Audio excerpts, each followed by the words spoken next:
গোলাম বানাতে পারে সুদ। আদমের প্রত্যেক সন্তানের পায়ে গোলামির জিঞ্জির পরিয়ে দিতে পারে সুদ। কিভাবে সেটাও আপনাকে খুলে বলি যে কিভাবে সুদ আমাদের জন্য গোলামি। ইউরোপ আমেরিকার যতই সুনাম করি যে ইউরোপ আমেরিকায় মানবাধিকার আছে, ন্যায়পরায়ণতা আছে, ইউরোপ আমেরিকায় শিক্ষায় উন্নতি আছে, তারপরেও ইউরোপের আর আমেরিকার মানুষগুলো গোলাম কেন? ইউরোপ আমেরিকায় সুদী অর্থনীতি আছে। কি বুঝলেন? ইউরোপ আমেরিকার মানুষগুলো গোলাম কেননা ইউরোপ আমেরিকায় সুদী অর্থনীতি আছে। কি গোলাম? আপনি একটা বাড়ি কিনতে পারবেন না সারা জীবনের ইনকাম দিয়ে যদি সরকারের কাছে সুদে লোন না নেন। আপনি আপনার সন্তানকে পড়াতে পারবেন না বিশ্ববিদ্যালয়ে যদি সরকারের কাছে সুদে লোন না নেন। ভয়ঙ্কর ভয়াবহ অবস্থা। আপনি একটা গাড়ি কিনতে পারবেন না, একটা মোটরসাইকেল কিনতে পারবেন না যদি সরকারের কাছ থেকে সুদে লোন না নেন। সুদ গোলামি। মানুষের আত্মমর্যাদা বিক্রি করে দেয়, আত্মসম্মান বিক্রি করে দেয়, মাথা নত করে দেয়, মুখ খুলতে দিবে না সত্যের জন্য, কেননা টাকার কাছে গোলাম হয়ে আছে, ঋণের কাছে গোলাম হয়ে আছে, সুদের কাছে গোলাম হয়ে আছে। সুদ কিভাবে গোলাম বানিয়েছে জানেন? সুদ মানুষকে তো গোলাম বানায়, সুদ দেশকে পর্যন্ত গোলাম বানায়। আমি বাংলাদেশের উদাহরণ বাদই দিলাম, পাকিস্তানের কথা বলেন। পাকিস্তানের প্রধানমন্ত্রী একটা গোলাম দেশের গোলাম প্রধানমন্ত্রী। পাকিস্তানের সেনাপতি একটা গোলাম দেশের গোলাম সেনাপতি। তাহলে এবার বাংলাদেশের কথাও বুঝে নেন, বাকি অন্য আর 10টা মুসলিম দেশের কথাও বুঝে নেন। গোলাম দেশ, গোলাম প্রধানমন্ত্রী, গোলাম দেশ, গোলাম সেনাপতি। কেন ভাই? সুদের কাছে গোলাম। পাকিস্তান যে পরিমাণ IMF এর কাছে লোন নিয়েছে আর এই সমস্ত মুসলিম দেশগুলো যে পরিমাণ সুদী অর্থনৈতিক লেনদেনের সাথে জড়িত, এরা কোনোদিন মুখ দিয়ে সত্য বলতে পারবে না। কেন ফিলিস্তিনে গাজার 30,000 মানুষ মারা গেল আর কেউ মুখ দিয়ে উচ্চারণ করতে পারলো না শব্দ? সবাই গোলাম। সেই গোলামির একটা কারণ হচ্ছে সুদী গোলামি, সুদী অর্থনীতির কাছে গোলাম। এই জন্য আল্লাহ এবং আল্লাহর রাসূল সুদ থেকে এত পরিমাণে সতর্ক করেছে, সুদ থেকে তো বহু দূরের কথা, সাধারণ স্বাভাবিক কর্য থেকে পর্যন্ত সতর্ক করেছে। সাধারণ স্বাভাবিক কর্জেরও মূলনীতি ইসলামে।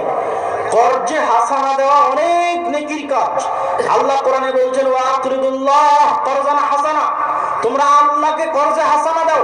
একটা মানুষ বিপদে পড়েছে, ওকে কর্জে হাসানা দেওয়া মানে আল্লাহকে কর্জে হাসানা দেওয়া। তবুও কর্জে হাসানা নিয়ে কেউ এসি কিনবে, কর্জে হাসানা নিয়ে কেউ ফ্রিজ কিনবে, কর্জে হাসানা নিয়ে কেউ মোটরসাইকেল কিনবে, কর্জে হাসানা নিয়ে কেউ বাড়ি বানাবে, এটা কখনোই ইসলাম নয়।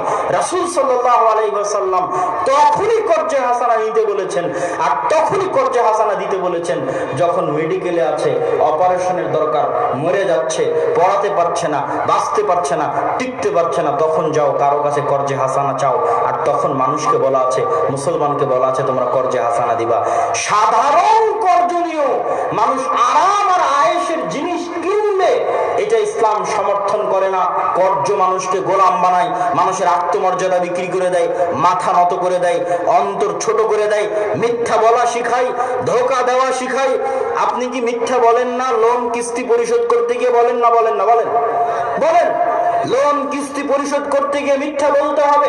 কর্জ, লোন, সুদ মানুষের মাথা নত করে, মানুষের আত্মমর্যাদা বিক্রি করে দেয়, আত্মসম্মান বিক্রি করে দেয়, মিথ্যা বলা শিখায়, ধোঁকা বলা শিখায়। এই জন্য আল্লাহর নবী বলেছে যে তোমরা কর্জে হাসানা নিও, আরাম আয়েশের জিনিস কিনবে না। বিপদে পড়ছো, বাঁচো না, তখন কর্জ নিতে গেছে, সেটা আলাদা। আর আমরা সুদে লোন নিয়ে, বিপদে পড়ে সুদে নিলাম তা না, সুদে লোন নিয়ে আরাম আয়েশের জন্য এসি কিনেছি, ফ্রিজ কিনেছি, বাড়ি কিনেছি। আমার কোনোদিন স্বাধীনভাবে মুখ খোলার সুযোগ থাকবে না। আমি গোলাম, আমার ছেলে গোলাম, আমার পরবর্তী প্রজন্ম গোলাম, আমার দেশ গোলাম, আমার দেশের দায়িত্বশীলেরাও গোলাম। সুদ মানুষকে গোলাম বানায়। সম্মানিত উপস্থিতি, তাহলে আমার পুরো বক্তব্যের সারমর্ম আপনাদের সামনে পেশ করে দিই। আজকে আপনাদেরকে গুরুত্বের সাথে মনে রাখতে হবে যে আল জামিআহ আস-সালাফিয়া এদেশের এক ব্যতিক্রম ধর্মী, ওইখানে একটা গুরুত্বপূর্ণ কথা ছুটে গেছে জামিয়া সালাফের কথা বলার আগেও, যে শুধু আমি আপনাদের বিষয়ে বললাম, মেম্বার এমপি মন্ত্রীর বিষয়ে বললাম, মাদ্রাসা মসজিদ আর আলেম ওলামা কি ছুটে যাবে? জি না। মাদ্রাসা মসজিদ আলেম ওলামাদের কাছে গেল নামাজ সালাত হজ যাকাত সবই পাবেন, কি পাবেন না ভাই? ন্যায় পরায়ণতা পাবেন না, সততা পাবেন না। এটা ইসলামী দলে যোগ দেন, এটা ইসলামী সংগঠনে যোগ দেন। যে বেশি চামচামি করতে পারবে ওই দলের নেতা অকি পদ দিয়ে বসে আছে। যান আপনি একটা মাদ্রাসায় যান, কমিটি অন্যায় পরায়ণ, মাদ্রাসা প্রিন্সিপালের কাছে যান অন্যায় পরায়ণ, এদের কাছে দায় দেশ দিলে কোনোদিন এরা দেশও চালাতে পারবে না। কিন্তু এরকম অন্যায় পরায়ণ গোলাম হলো কিভাবে ভাই? বানু ইসরায়েলেরা নবীর সন্তান, ওরা এরকম মিথ্যা ধোঁকা সততা মুনাফিকি শিখলো কিভাবে? ওই যে ইউসুফ আলাইহিস সালাম মরার পরে 300 বছর ফেরাউন এদেরকে জবাই করেছে, হত্যা করেছে। তো যখন জবাই করেছে, হত্যা করেছে, গোলামি করতে করতে বাঁচার জন্য মিথ্যা বলা শিখেছে, বাঁচার জন্য ধোঁকা দেওয়া শিখেছে, বাঁচার জন্য মুনাফিকি করা শিখেছে। এই জন্য আল্লাহ মুসা আলাইহিস সালামকে গোলামদের সাথে বড় করেনি, মুসা আলাইহিস সালামকে নিয়ে গেছে ফেরাউনের বাড়িতে, স্বাধীন হয়ে বড় হও, আত্মমর্যাদা আত্মসম্মান নিয়ে বড় হোক। মুসা আলাইহিস সালাম আত্মমর্যাদা আত্মসম্মান স্বাধীন নিয়ে বড় হয়েছে। এই জন্য সব আমানতদার সত্য বলা জানে। আমরা 300 বছর ব্রিটিশদের গোলামি করেছি, তো গোলামি করতে করতে মিথ্যা বলা শিখেছি। মিথ্যা না বললে টাকা ইনকাম হয় না, মিথ্যা না বললে চাকরি হয় না। গোলামি করতে করতে মিথ্যা ধোঁকা মুনাফিকি শিখেছি। আফগানিস্তানের লোকেরা না ব্রিটিশদের গোলামি করেছে, না রাশিয়ার গোলামি করেছে, না আমেরিকার গোলামি করেছে, কোন দেশেরই গোলামি যখন করেনি মিথ্যা বলাও জানে না, ধোঁকা দেওয়াও জানে না। আপনি একটা আফগানের পাঠানকে ওয়াদা দেন যে কাল বিকেলে ওর বাড়িতে যাবেন, আর যদি বিকেল বেলা ওর বাড়িতে মজাক করে যদি বলেন আগামীকাল বিকেলে আপনার বাড়িতে যাব, আর যদি না যান গুলি করে উড়িয়ে দিবে আপনাকে। কেন? ওরা কোনোদিন কারো গোলামি করেনি, ওরা কৌশল করে কথা বলাও জানে না।